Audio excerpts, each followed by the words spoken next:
Oh, well, good afternoon and welcome again to the UQ Dairy for the May update. I'll give you an update on the cows and the herd performance. We've currently got the cows split not quite 50-50, so in the fresh herd we've got 133 cows averaging 30.7 litres per cow.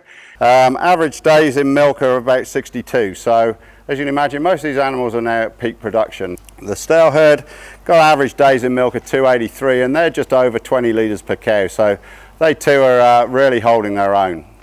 The components of the milk, so we got fat at 3.83, that's down from 4.01 a couple of weeks ago, but then that's taken into account by the increased yield.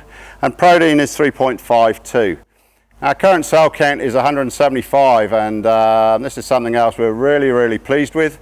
We've managed through various means, mainly through the introduction of an acid line, which sterilises the cups after every cow's been milked, and this has helped our cell count quite considerably. A couple of months ago we bought a portable cell count monitor through Norco, and that helps us actually monitor these cows that have a cell count that's unacceptable but don't show clinical signs of mastitis. So it means that we can do a cow-side cell count on these cows and put them on a bucket if necessary until the cell count comes down to a more acceptable level.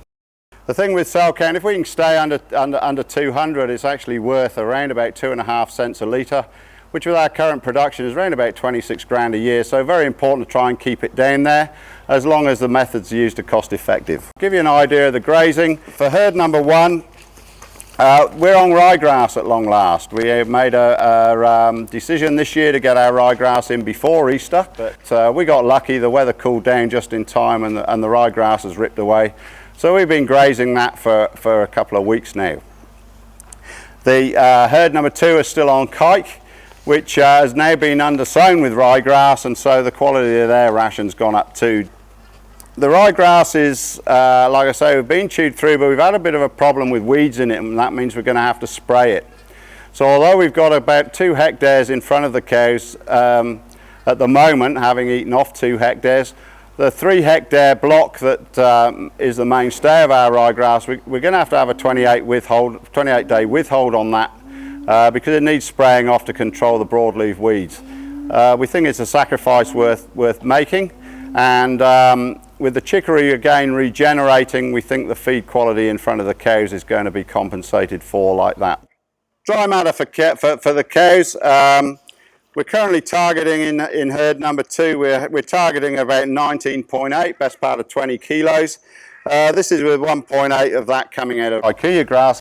And for herd 1, we're targeting 22.1 and 2.5 kilos dry matter is coming out of the ryegrass. The cost of these diets for herd 1's around $5.70 a cow per day, and at 30 litres a day, that's giving us a feed conversion efficiency of 1.37. And with the herd 2 at $4.90, gives us a feed conversion efficiency of 0.98. The winter crops are all in, so we've just planted 75 hectares of shepherd barley.